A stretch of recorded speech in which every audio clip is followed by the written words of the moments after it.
Hello students, this video is being recorded in the summer of 2020, right after the end of the spring semester and in the midst of the ongoing COVID-19 pandemic. Since we do not yet know for sure what format our classes will take in the fall, and since there's some likelihood that at least some of us, both students and faculty, will have to be away from campus for a time should the mitigation plans prove ineffective, or should compliance with or enforcement of public health guidelines prove impossible, I am preparing a video version of each of my lectures for the class to have it ready if and when it is needed. It's also the case that necessary distancing requirements in the classrooms may make it impossible that the entire class can be in the same room at the same time. In that case, those whose turn it is to stay away from campus may find these video lectures a better option than relying on a live classroom feed via Zoom or some other technology. So if you're watching this video, it means that we are, for reasons of public and personal health, still unable to meet together in a traditional face-to-face classroom format. All the same, I'll continue to do my best to teach you what I know with whatever tools I have at my disposal. Enjoy the lecture. So now we turn to Edmund Burke's speech on conciliation with America from 1775. And this is one of the longer speeches we will read this semester.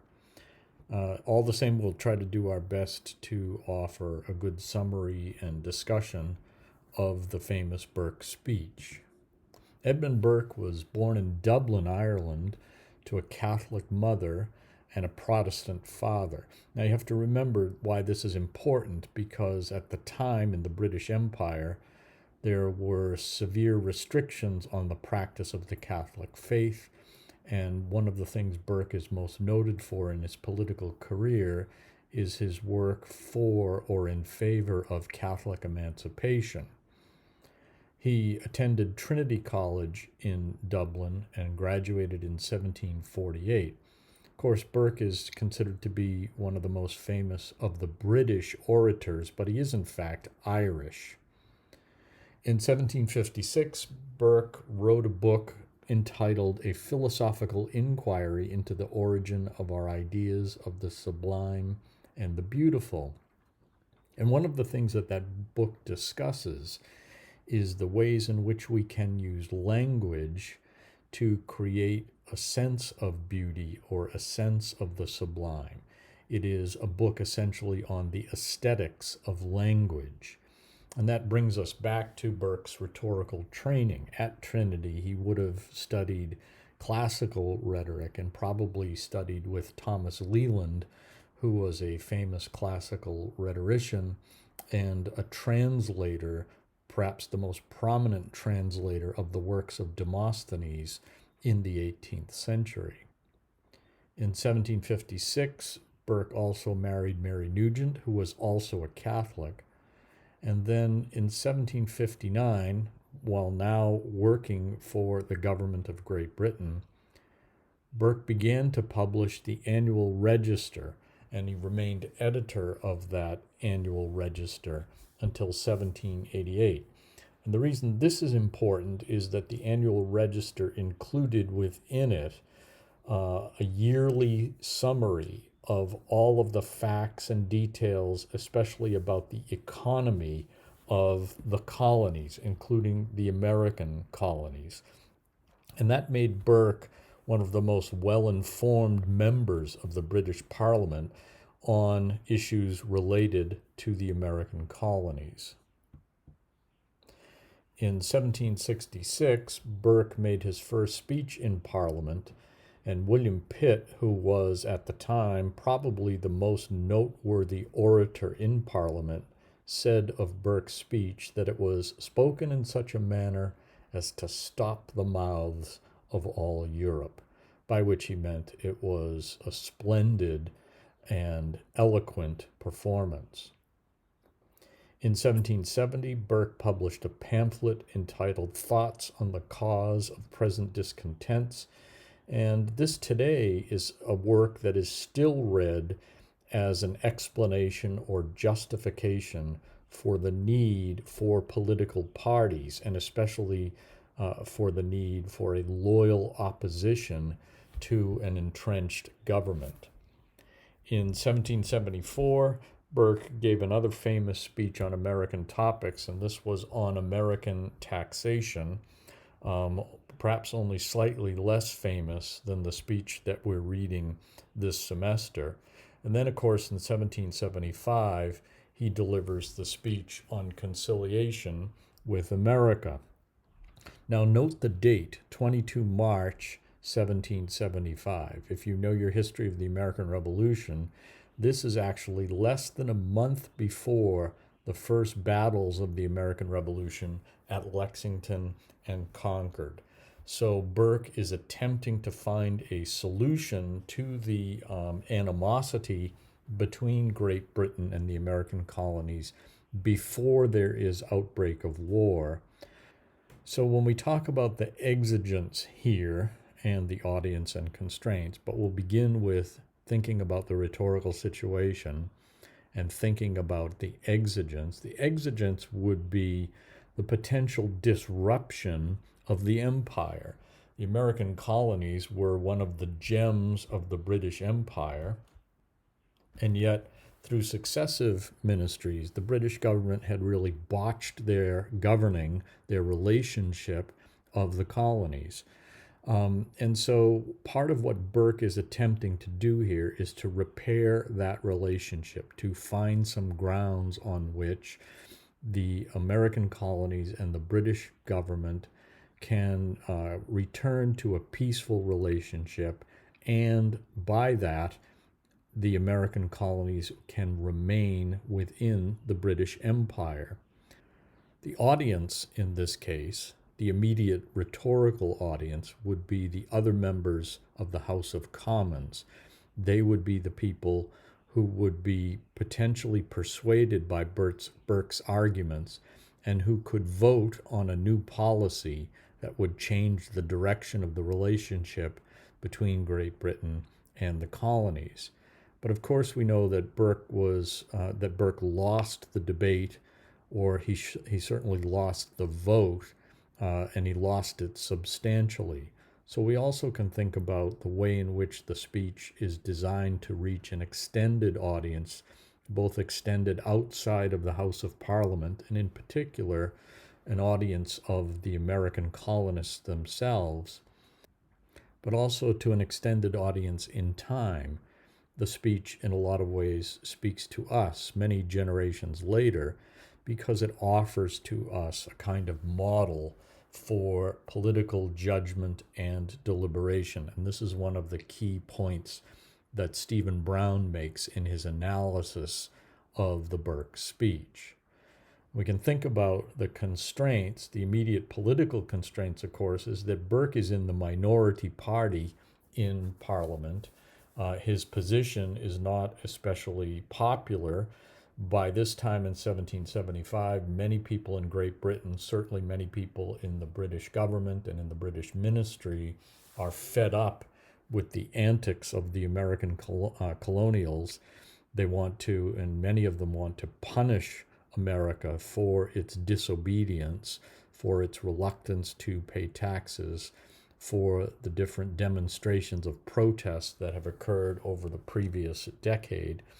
And so Burke is in a very difficult position of finding ways that could persuade the members of Parliament. And again, we know that Burke failed in the sense that he did not persuade enough members of Parliament to support his policy, but we can still see the nobility and the value of the argument that he makes, even though he fails. And we realize with our historical perspective how right he was from a British point of view, since if they had followed his recommendations, we would perhaps have the Queen on our money even today. So what I want to do here is offer an outline of Burke's speech. And you'll note here in parentheses I have page numbers, and these are page numbers of the edition that I'm using. But in any case, it will give you an approximate relationship of the parts of the speech as you're looking at it yourself. And I think it's a good idea to get an overview of the outline of the speech before we dive into any of the specific passages.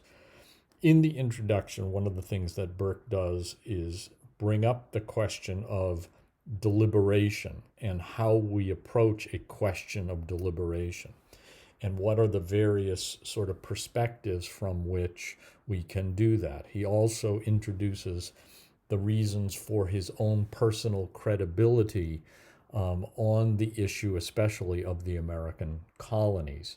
He introduces his proposition. He says the proposition is peace. And so again, he contrasts the policy offered by Lord North, who is Prime Minister, and his own policy, which is one of conciliation. And so he reduces that to a question: should you concede? That is, should Great Britain concede to America? And if so, what should be your concession? We then move on to Burke's study of what he refers to as the nature and circumstances of the object. And the object is the American colonies. He says we have to know this in detail. We have to know who it is we're talking about. We have to know something about the people of America in order to know how to deal with them correctly. And so he reviews all of these different facts, and that's important to know that he's basing his arguments on known facts and on experience. He turns to a survey of the facts related to America, its population, its commerce, its agriculture, its fisheries, and the fact that America has been very productive, has blossomed through a policy of what he refers to as salutary neglect. That is, they've ended up as valuable colonies because Great Britain has more or less let them alone. Then Burke introduces what the objections are to using force to coerce the colonies into maintaining their allegiance to Great Britain. Force, he says, will not work for all of the reasons listed here in this section. Then Burke turns to the character and the temper of Americans. And in particular, in this section, he's focusing on the issue of liberty. That is, what is it about the Americans that makes them particularly sensitive to invasions of their liberty or threats to their liberty? And certainly we saw some of this in the James Otis speech, where Otis attacks writs of assistance because he sees them as a threat to British liberty.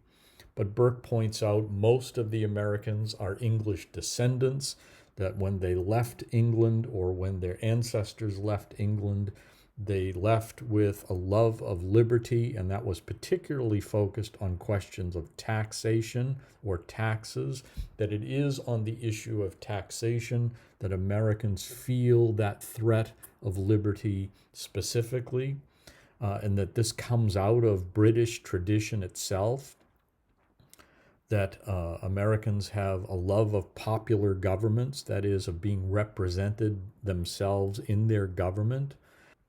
Most of them practiced a Protestant or dissenting religion. They are not Church of England, although there are Episcopal parishes and Episcopal communities, mainly in the southern colonies. But most of those, especially in New England, came from or were descendants of Puritan settlers and Puritan ancestors, and that makes them more inclined to object or to oppose the imposition of any central or overarching religious hierarchy. He talks about the presence of slavery and even how, with slavery in their midst, Americans then become more sensitive or more aware of the importance of freedom and of liberty.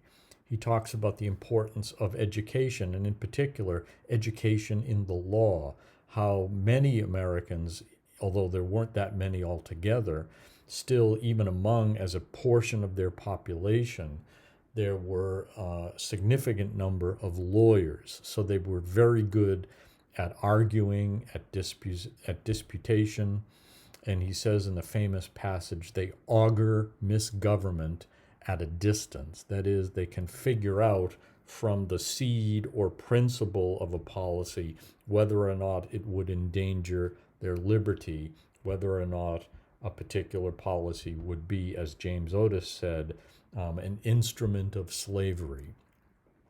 Then there is the natural fact of the separation by an ocean between Great Britain and America, that even nature herself has separated the two countries.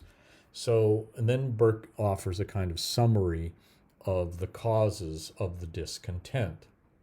So the question then is, now that we know who the Americans are and something of their character, experience, and history, what do we do? Certainly the current policy, Burke said, is not working. And indeed, when it's been ignored, anarchy, he says in another well-known passage of the speech, anarchy has been found tolerable. That is, even when in those places where the British government cannot exercise its authority, Americans are doing fine on their own, governing themselves, right? Burke says it's not a time for any theoretical experiment, right? And it's neither is it a time to make a decision based on sudden or partial views. As he calculates it, there are three options. You can change the spirit of liberty, you can prosecute it as criminal, or you can comply with it as necessary. Now, Burke is using here the argument by division. Obviously, these first two are not possible. You can't extinguish that spirit of liberty in the American character. Neither can you prosecute it. Burke says, again in another famous passage, I don't know the method of writing an indictment against a whole people. And so instead, what you have to do is comply with that spirit and find a way to accommodate it with some mode of conciliation. So, since we cannot change the spirit of liberty and cannot indict a whole people, the only way is the third way, and that is conciliation. So, then what should that concession be, right? Burke offers his plan. Allow Americans to tax themselves, right? Do you want to assert your right to tax them, or is it in your interest to make them happy, right? So he says you could admit them into this Constitution, but then again, it would be very impractical to try to have Americans represented in Parliament. So he says, with regard to taxation, remove the cause of the difference, that is, allow them to tax themselves. And these decisions, he says, should be informed by experience. Again, not by theory, but by what we know has worked in other cases. So he offers 4 analogies for the type of relationship he is proposing between the government of Great Britain and the American colonies. And those are the relationships that exist between Great Britain on the one hand and Ireland, Wales, Chester, and Durham on the other hand. So then after Burke reviews these 4 analogies, which offer evidence from known facts and experience in support of his proposal, he then turns to the details of that proposal. He makes it clear that he's not suggesting a scheme of representation. Indeed, he says he doesn't know the way in which that would happen. He doesn't think it's possible to do it. And so he's not going to rely on theory or what he says imaginary commonwealths to create some kind of a new system of government. That simply isn't going to work, and it's not based in fact or experience. And so what he does instead is he offers 6 propositions. And these propositions, many of them are simply statements of fact that are observable. And so he begins with the fact that the colonies are not represented in Parliament. And even though they're not represented, they have been subject to taxes. That is, there have been taxes imposed by the Parliament on the American colonies. and this violates the British Constitution. Even within the British Constitution is the principle that you should not be taxed without your consent. And there isn't any way to read what's going on in America except as a violation of that principle. It's right from the Constitution, and as Burke says, he dares not rub off a particle of the venerable rust that rather adorns and preserves than destroys the metal of the Constitution. So the colonies are not represented in Parliament, but they do have to pay taxes imposed by Parliament. And Burke says the colonies cannot be represented. It's just not practical. The ocean itself is evidence against that. The time it would take to travel from Great Britain to America or back with news or information makes it impossible that the American colonies can be represented. However, Burke points out, the colonies do have their own legislatures, and those legislatures have taxed the colonists and granted subsidies to the king and to the British ministry over the years. And so Burke's proposal is to continue to allow colonial legislatures to tax themselves. Here is where American colonials are represented.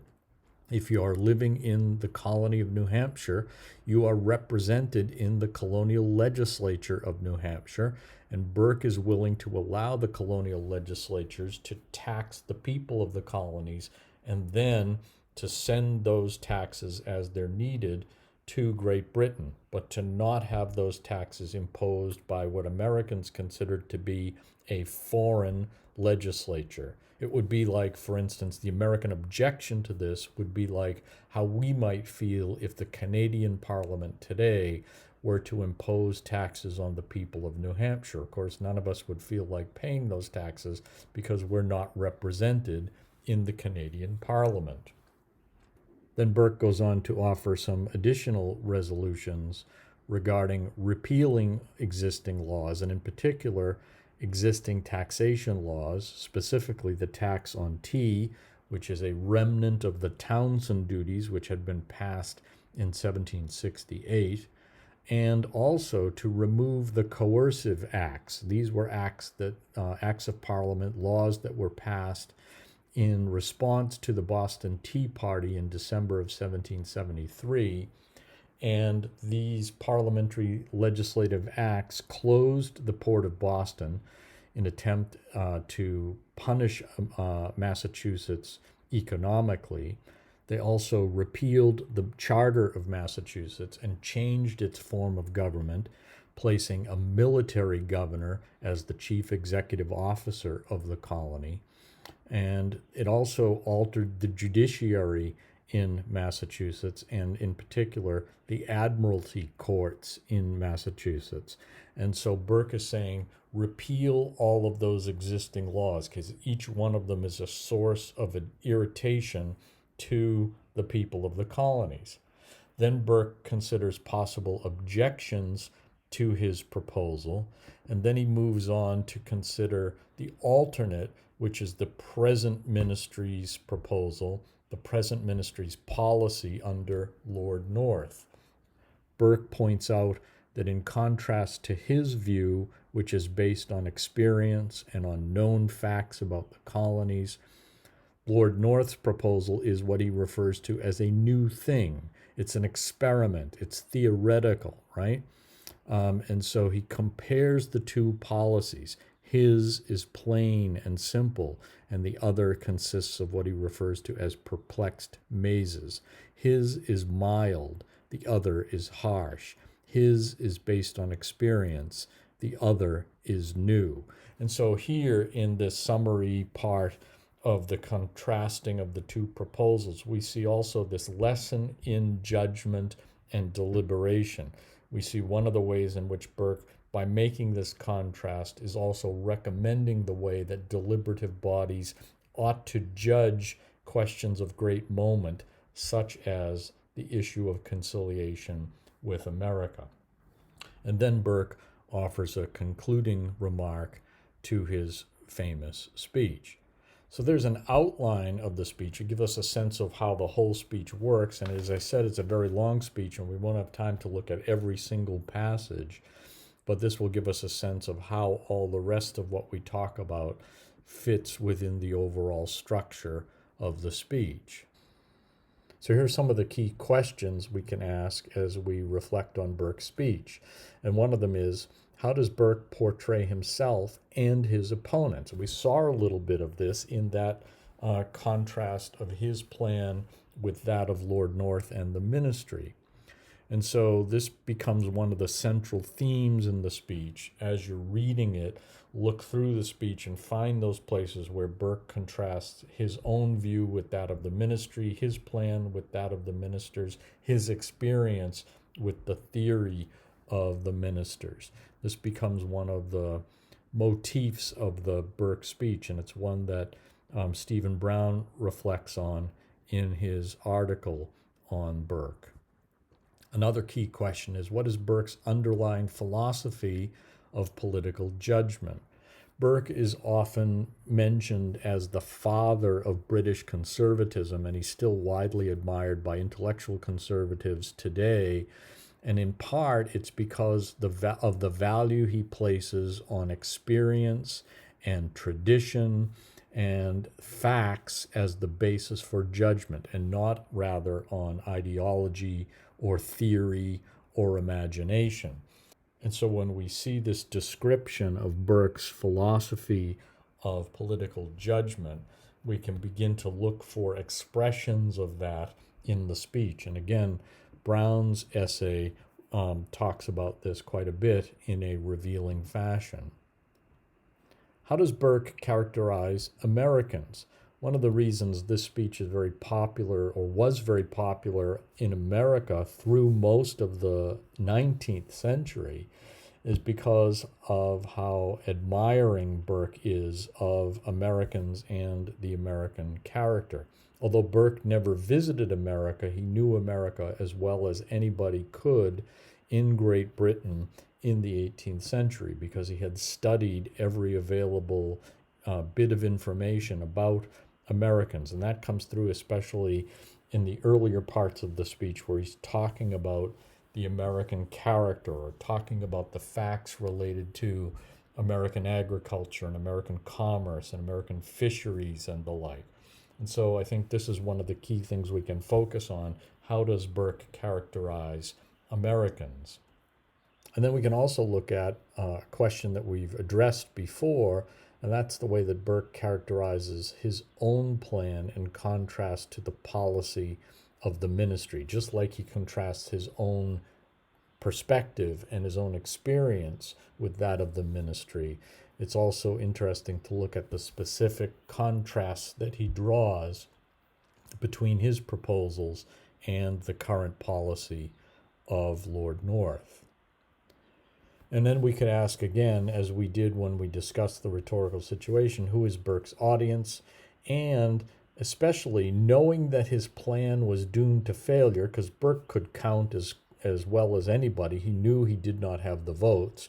So why did he give the speech anyway? And that opens up the question, is there an audience beyond the immediate members of Parliament whom Burke was trying to reach? And is that audience perhaps more extended both in space, that is outside of Parliament, perhaps including also Americans, and also then is it extended in time? That is, did Burke have an intention to sort of lay down a party platform or a mode of deliberation that he hoped would be influential, if not in his own day, then maybe in future parliaments, and also then in some ways perhaps is valuable to us.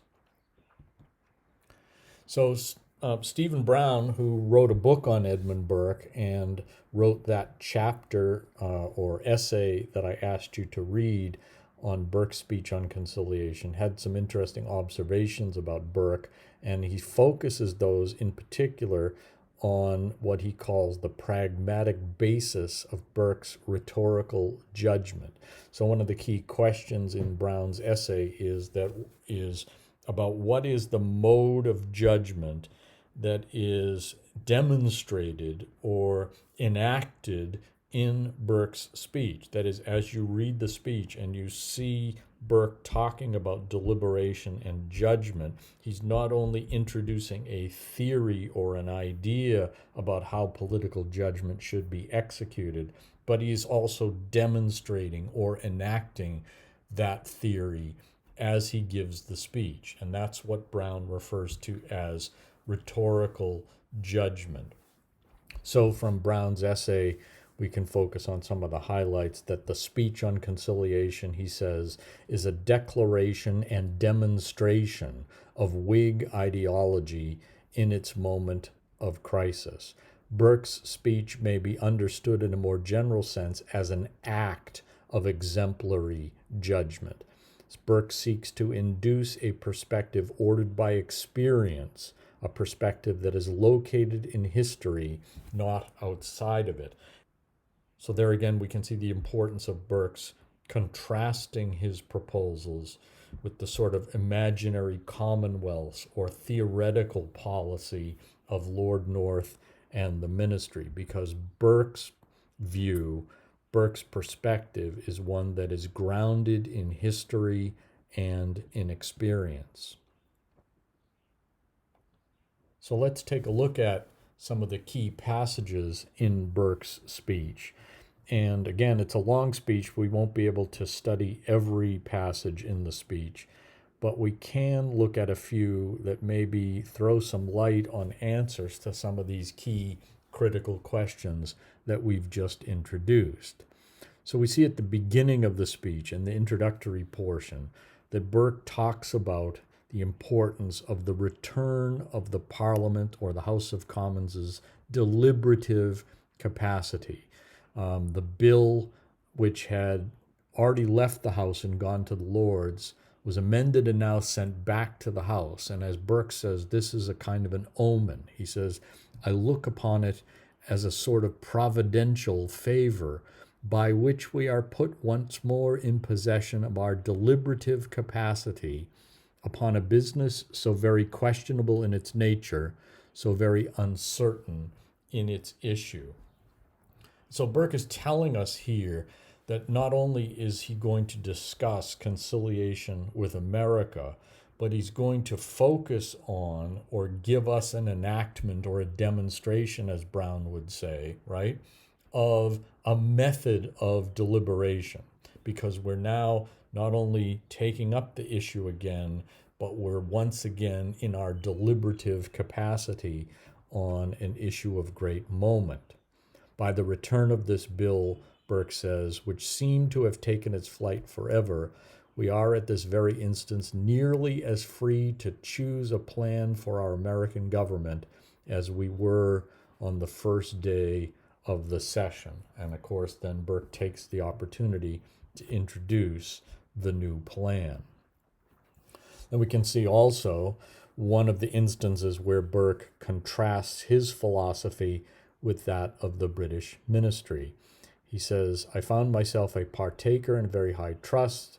And he's talking about here from his early days in Parliament when he was learning about America and how he took that responsibility seriously and investigated as many facts as he could about the American colonies. Why? Because he says, I found myself a partaker in a very high trust, and having no sort of reason to rely on the strength of my natural abilities for the proper execution of that trust, I was obliged to take more than common pains to instruct myself in everything which relates to our colonies. I was not less under the necessity of forming some fixed ideas concerning the general policy of the British Empire. Something of this sort seemed indispensable in order, amidst so vast a fluctuation of passions and opinions, to convince my thoughts, to ballast my conduct, to preserve me from being blown about by every wind of fashionable doctrine. I did not think it safe or manly to have fresh principles to seek upon every fresh mail which should arrive from America.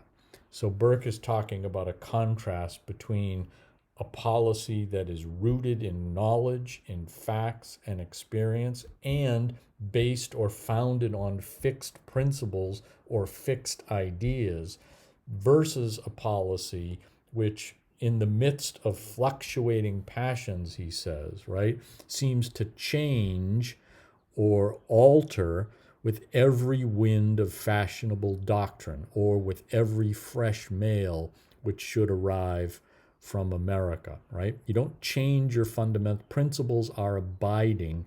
You don't change your fundamental principles just as circumstances change or as new information becomes available. So this is Burke setting up that contrast of philosophies between him and the ministry. And then Burke introduces that proposal, and this is another of the well-known passages where he says the proposition is peace, not peace through the medium of war, not peace to be hunted through the labyrinth of intricate and endless negotiations, not peace to arise out of universal discord fomented from principle in all parts of the empire, not peace to depend on the juridical determination of perplexing questions or the precise marking the shadowy boundaries of a complex government. It is simple peace, sought in its natural course and in its ordinary haunts. It is peace sought in the spirit of peace and laid in principles purely pacific. I propose, by removing the ground of the difference and by restoring the former unsuspecting confidence of the colonies in the mother country, to give permanent satisfaction to your people, and, far from a scheme of ruling by discord, to reconcile them to each other in the same act and by the bond of the very same interest which reconciles them to British government.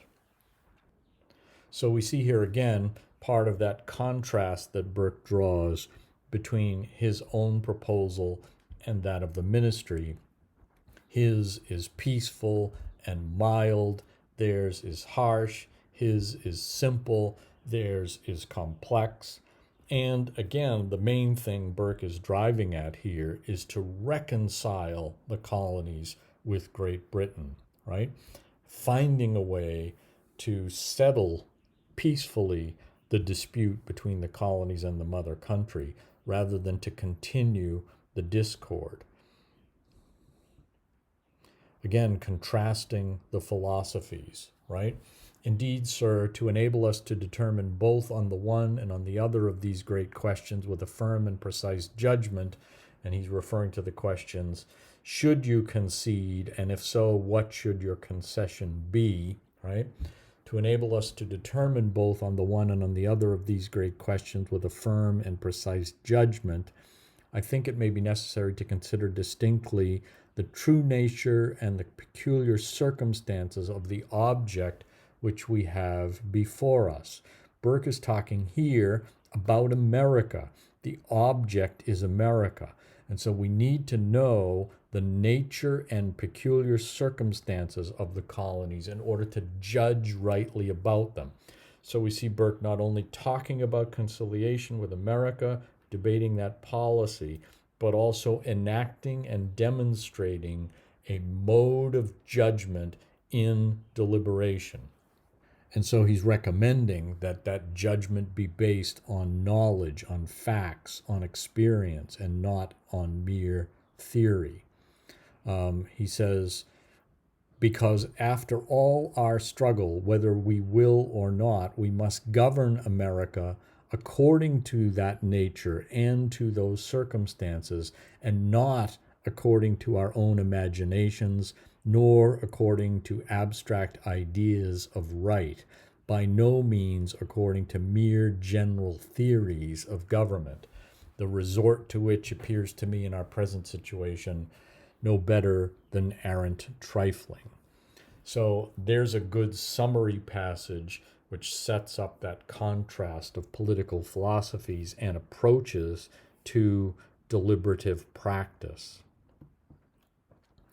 Then he uses the example in another famous passage of the speech, the example of Lord Bathurst, and he uses the life of Lord Bathurst, who's present in the room in the House of Commons when Burke is speaking.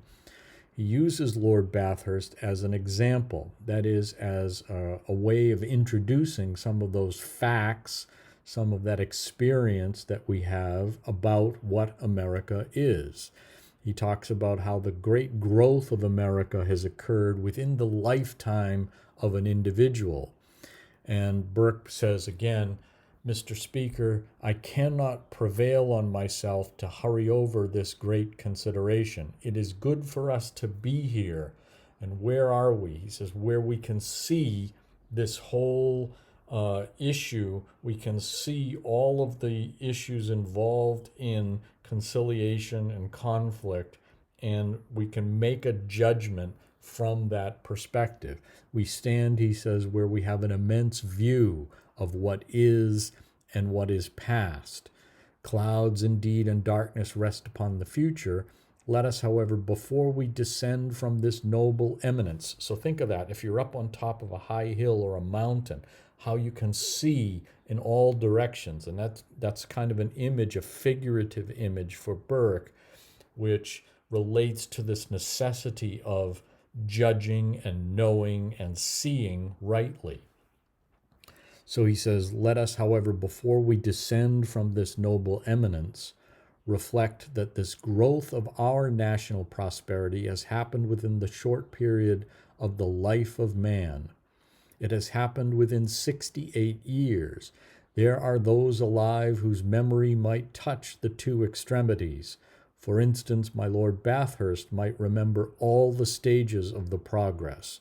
Then he tells the story of Lord Bathurst, and he says, if there was a case where somebody came to him when he was very young, maybe 7 or 8 years old, and said, young man, there is America, which at this day serves for little more than to amuse you with stories of savage men and uncouth manners, yet shall, before you taste of death, show itself equal to the whole of that commerce which now attracts the envy of the world. And Burke is trying to emphasize the importance in the British economy of maintaining the colonies, how important the colonies are to the life and economy of Great Britain. We see then also this long section in various ways throughout the speech, but in particular in this long section where Burke expresses his admiration for America. And so I've chosen one passage from that section here where Burke talks about the whalers of New England. And he says, pass by the other parts and look at the manner in which the people of New England have of late carried on the whale fishery, whilst we follow them among the tumbling mountains of ice and behold them penetrating into the deepest frozen recesses of Hudson's Bay and Davis's Straits. Whilst we are looking for them beneath the Arctic Circle, we hear that they have pierced into the opposite region of polar cold, and they are at antipodes and engaged under the frozen serpent of the south. Falkland Island, which seemed too remote and romantic an object for the grasp of national ambition, is but a stage and resting place in the progress of their victorious industry. Nor is the equinoctial heat more discouraging to them than the accumulated winter of both the poles. We know that while some of them draw the line and strike the harpoon on the coast of Africa, others run the longitude and pursue their gigantic game along the coast of Brazil. No sea but what is vexed by their fisheries, no climate that is not witness to their toils. And so when you see passages like this, you know, first of all, Burke has studied America, and then indeed, especially, you know that Burke admires Americans. And here again, this explains why Burke's speech was so popular in America through the 19th century.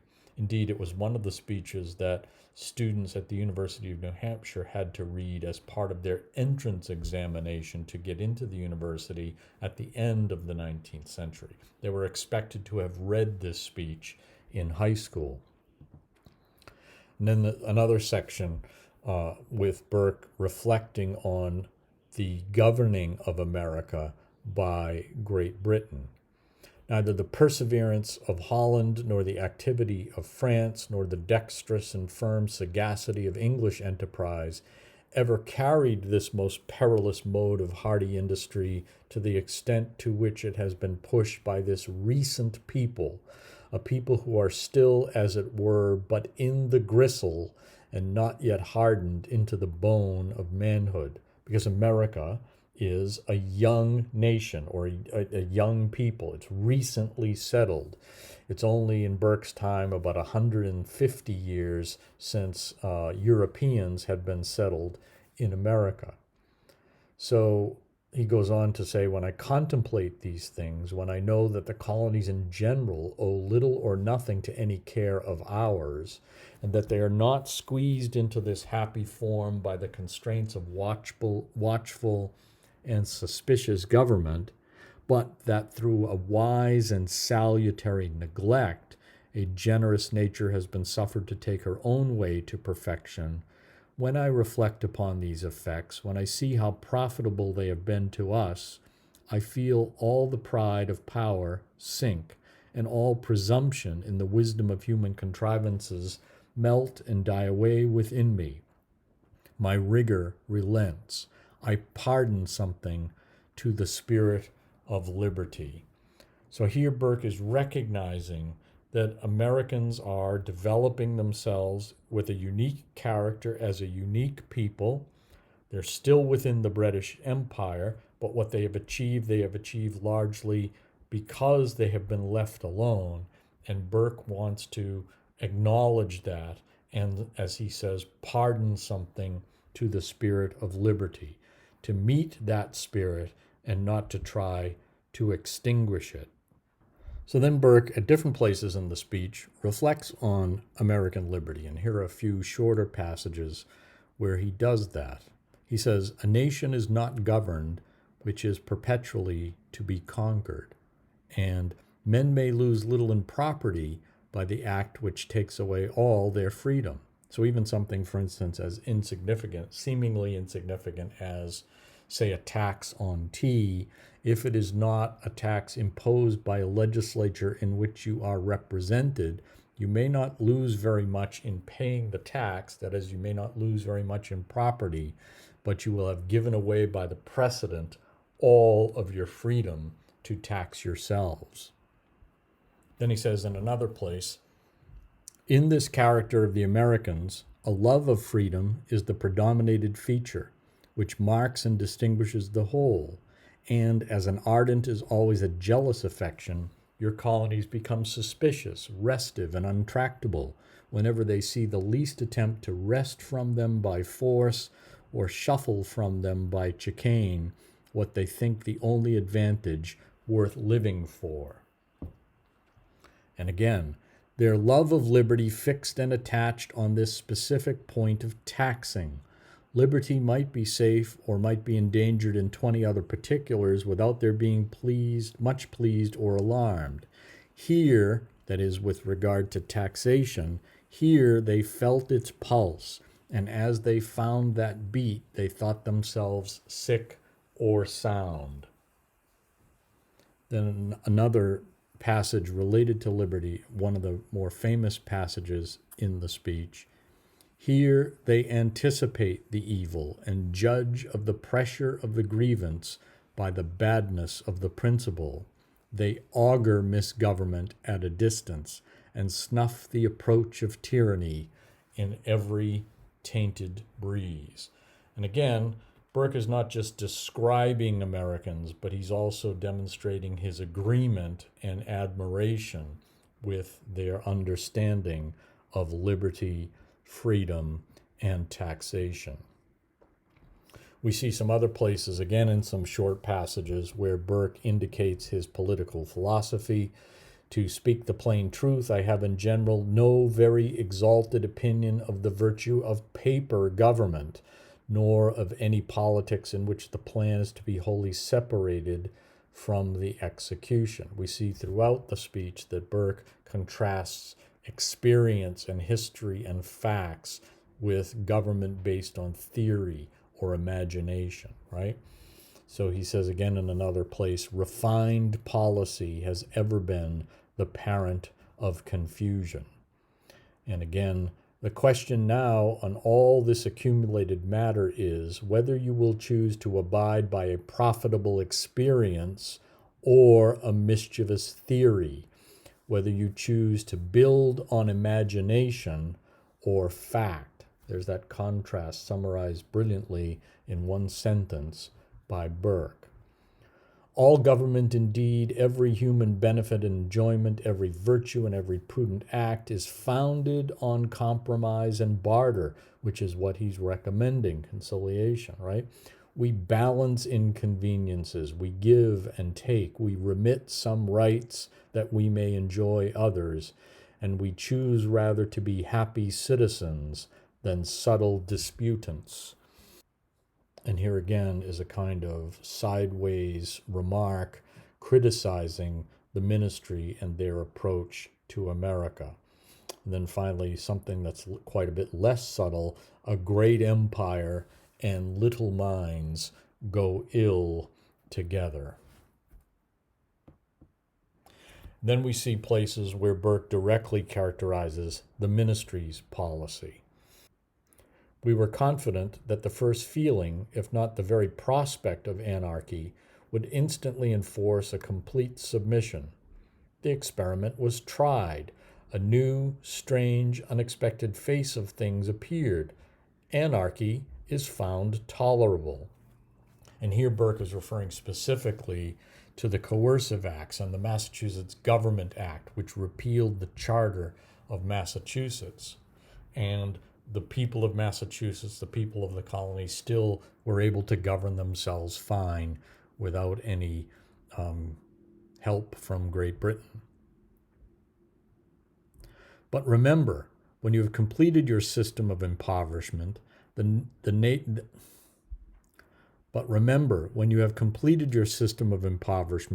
that nature still proceeds in her ordinary course, that discontent will increase with misery, and that there are critical moments in the fortunes of all states when they who are too weak to contribute to your prosperity may be strong enough to complete your ruin. Burke here is warning the ministry that if they continue to impose taxes on the colonies, they'll impoverish them, but they still might be strong enough to overthrow their government and become independent. The government against which a claim of liberty is tantamount to high treason is a government to which submission is equivalent to slavery. And certainly any one of the American founding fathers, any one of the American patriots in the Revolution could have said this in just the words that Burke used. And so we see him quite sympathetic with the American position. The question with me is, he says, not whether you have a right to render your people miserable, but whether it is not in your interest to make them happy. And this is the thing that it seems from Burke's perspective the ministry is unable to figure out. That is, that they have an interest in keeping Americans happy because ultimately the value of the colonies are much more important to Great Britain than simply being right on a question of government and power and authority. So there's a look at some of the more interesting passages in Burke's speech. Because it's a long speech, we cannot examine every passage in detail, but I would encourage you to read the whole speech through. It's brilliantly crafted in the English language, one of the best examples of great English style of the 18th century, and certainly one of the most eloquent speeches ever written in the English language. But let's take a look just very briefly before we conclude at the later life of Edmund Burke. Because after the American Revolution has begun, Burke then stands for election for the constituency of Bristol, gives another of his famous speeches, the speech to the electors of Bristol, And in that speech, he gives a defense of the independence of an individual representative from his constituency, making the argument that, in effect, you send me to Parliament to exercise my judgment, not simply to do just what you tell me to do. In 1785, Burke gets involved in the impeachment of Warren Hastings. Warren Hastings was the governor of British India in the 18th century. He was corrupt, and Burke is among the party that introduces the articles of impeachment against Hastings and then prosecutes Hastings in a trial that lasts almost a decade. In 1790, Burke writes Reflections on the Revolution in France, perhaps his most famous work, and one of the reasons Burke is considered to be the father of British conservatism, because in this work he defends tradition and experience and attacks the radical theories of the French revolutionaries. Then Burke in 1796 writes Letter to a Noble Lord, a pamphlet that he offers as a kind of apologia, that is a defense of his political career and his positions, mostly in opposition or in the minority in the British Parliament. Burke died on the 9th of July at his estate at Beaconsfield, just outside of London, in 1797. So if we think of Burke's career, we can think of it as focused mainly on four major topics or issues. And that, first of all, is colonial America. Then, as we mentioned earlier on, issues related to the governing of Ireland and in particular to Catholic emancipation. Then the issues associated with British colonial policy in India and specifically with regard to the impeachment of Warren Hastings. And then the British relationship with France and the French Revolution and Burke's pointed criticism of the French Revolution in Reflections on the Revolution in France. So that's our introduction to Edmund Burke and to his famous speech on conciliation with America. If you have any questions or observations or comments on the speech, please feel free to post them to the discussion board.